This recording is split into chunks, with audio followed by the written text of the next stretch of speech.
Hi, my name is Ugo, and I have way too many tabs open right now. I just wanted to share what I've learned, and what I know about the ML320s used in the Lost World Jurassic Park. I have to thank James Miles, Barrington, Jason Schilling, and the Instagram account Car Crap Garage for sharing these photos and knowledge with me. Um, yeah, I just want to talk about facts and differences and similarities I feel like I don't see talked about as much.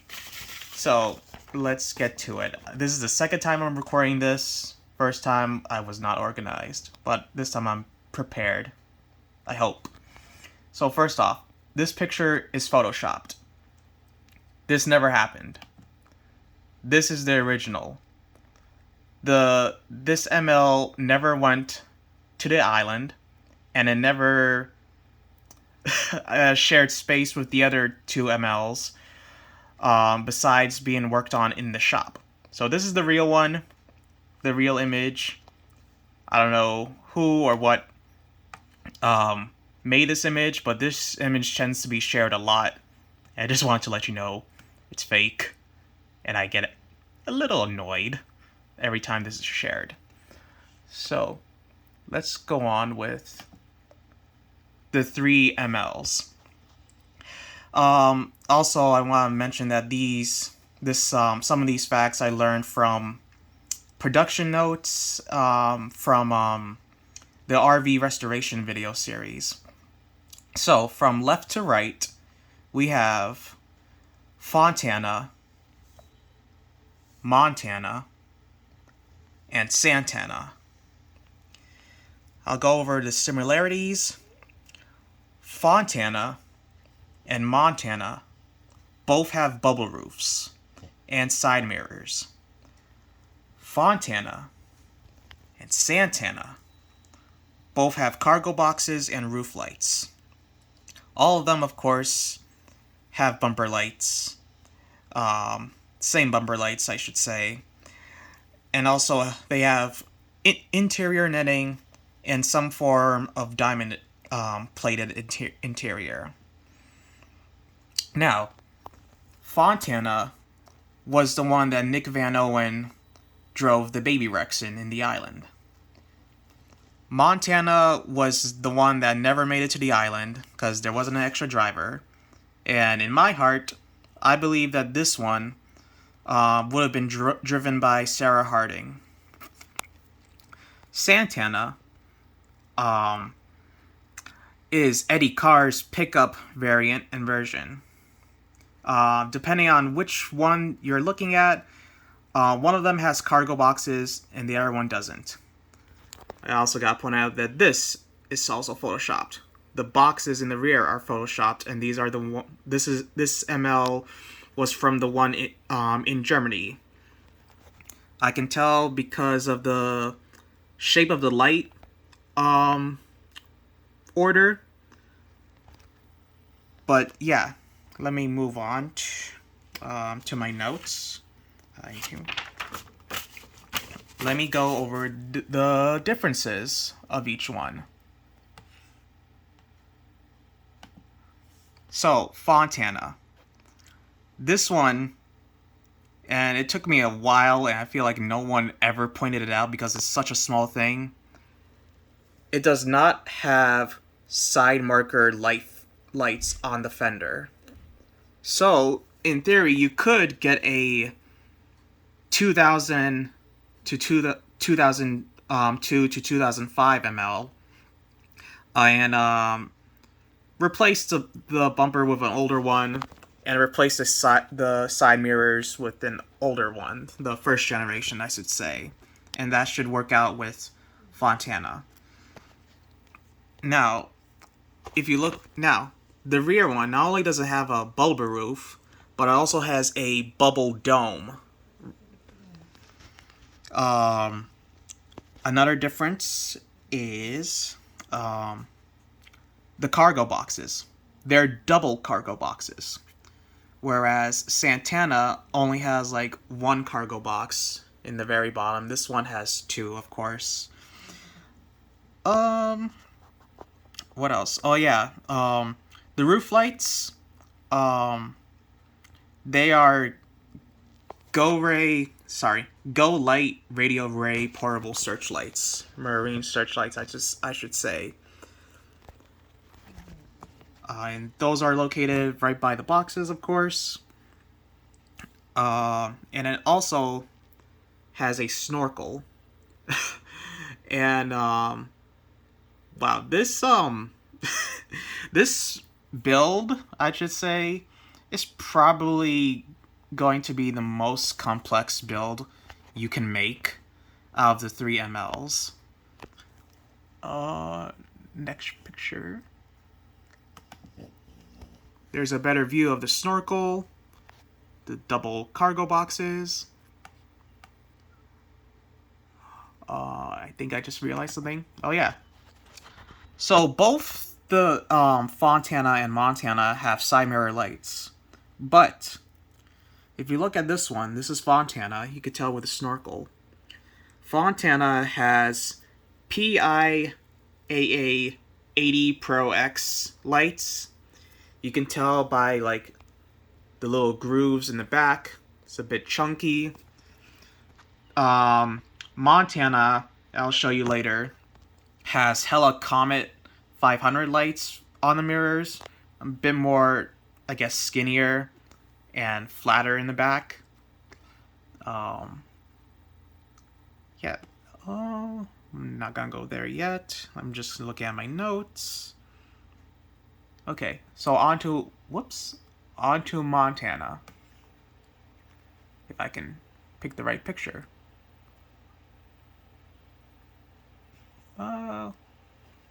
Actually, we'll just go back to this one. So, for differences on Montana, there are no cargo boxes, except the hood box, which I'll show you a better look at it. That's the only, I guess, cargo box that this one has. Also, another difference from this one is that all the window bars wrap all the way around the vehicle, except the windshield, of course. Fontana does not have like this set of window bars right here by the, I don't know what it's called, the D-pillar windows, I guess. Window bars go all the way on. Oh yeah, and let's go to the next picture. These are the Hella Comet 500 lights I mentioned, different than the one that Fontana has. I could show you another picture of it in the back. As you can see, a much more flatter back, more skinny that compared to the PIAA ones. And now this, it does not have a dome like Fontana. Instead, it has a tire carrier. I don't know if you can tell, but there's a little hole where I guess you mount said tire. So that's another difference. One thing I think I should mention is that when it comes to Montana and Fontana, well, really all of them,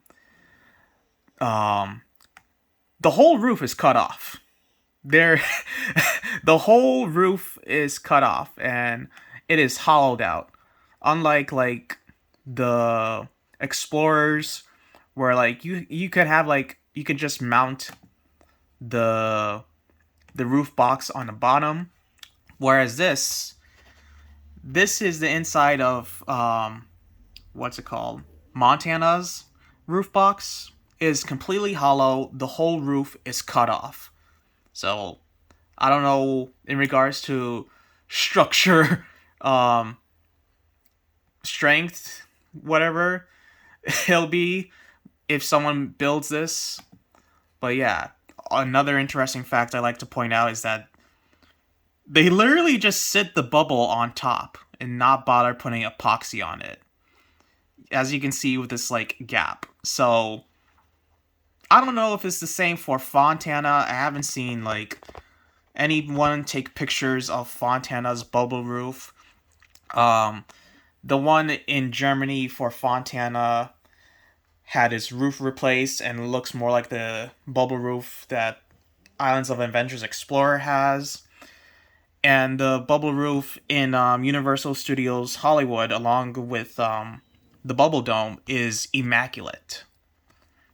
So that I found that interesting. The interior for Montana, of course, a good example of the netting.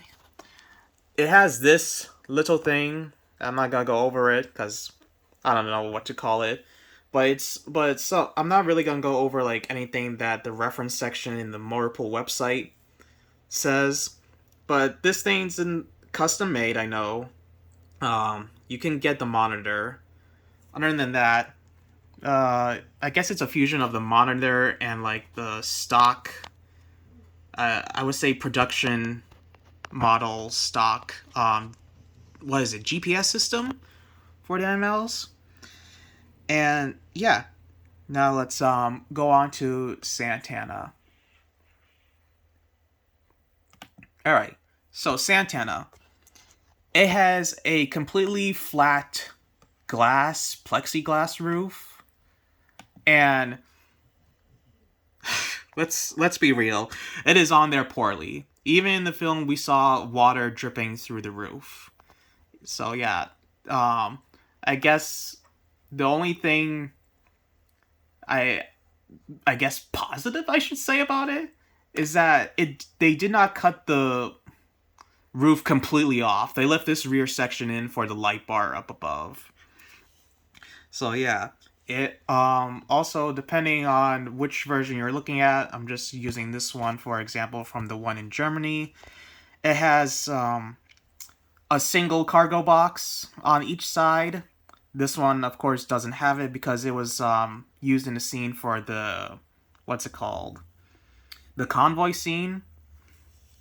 But yeah, it has a single cargo box on each side, and there are no side mirrors whatsoever. And this is a picture of that Brandon took and made, explaining the differences between the lights. So the convoy shape of the lights in order is rectangle, circle, circle, rectangle. And the other one is circle, rectangle, rectangle, circle. I like this better. I mean, I'm biased towards this version of the ML of Santana because I consider it the hero car that towed the RV, of course. So this one has... I'm sorry. So the convoy one has the convoy and the, I guess, hero car both have 80 Pro XTs for the circle lights. The convoy one has the Dick Septic CPIC C800s, whereas the hero car has the PIAA 90 Pro series. And let me see if there's any more notes I can think of. Oh, obviously it's a pickup version. The back is cut off. Going back to Montana, it has door armor, which is completely different. Well, yeah, completely different in that it has door armor on the top, I should say. And of course, that is made out of fiberglass. All the MLs have this little extension on the doors. I originally thought that it was like sheet metal welded together and shaped. But no, it turns out They are fiberglass. The Instagram user who has a fantastic ML build, he has taken this, touched it, and it turns out these are fiberglass and not metal, and that honestly really, really surprised me. As you can see, he touched it. Lucky. Oh, I think I already mentioned the bubble roof sitting on top. So let's go back. This is the production of the MLs in the making. One thing you should notice is that the wheel wells are completely different from the production ones to the stock ones that are sold. If you can see here, it looks like they cut the wheel well so that it's more of a squarer look, I should say, to fit the custom fender flares. The stock ones that you buy on the MLs are available, not the non-pre-production ones. Their wheel wells are more circle, half circle, I should say. So, yeah, I believe that might be. Oh, nope. There's one more thing I should mention, and it's the upcoming Mattel Legacy ML320. This, they basically mashed up all three MLs together. So we have the flat roof, like Santana, and the light bar and the lights, like Santana. The cargo boxes, double cargo boxes, and the go lights, like Fontana. And it's kind of hard to tell, but they added the tire carrier from Montana. Some inaccuracies on this. The wheels. They should be the light green and not the dark green. So that's one little inaccuracy. And then like the rock guard, it's not painted gray like the bumpers. But I'm not really complaining. I'm happy that we're getting this regardless. Of course, this also has the window bars. And actually, let me see if I can show you guys my toy ML in comparison. So